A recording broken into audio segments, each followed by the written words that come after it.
acting chief mantan bang ya kendo kadai bi halor ka tu hi ka nongrim baki kwa ban pensyai ya ka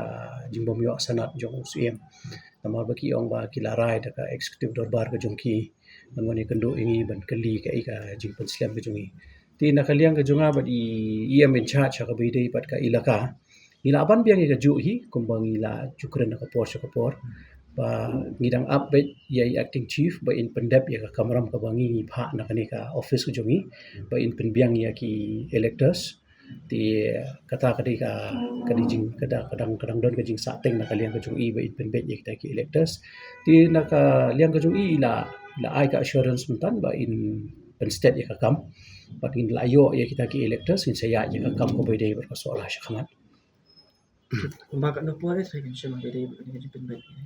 Kapor tinggal ong yaki man nakaliang ka jong ki kinbu timeline bat ki badai bat ki kur na ni bat ki menteri ni te namar ba dong ka proses ka khamlong lengdi kat kum ka jing song thu jong ni namar pi ban replace ki ban lech ki kur ban yo ek recommendation jong ki kur ni kita pro khoi ti specifically kam da don ek timeline hindring i ong yaki kat bakila ban pendep kloi kadang khamba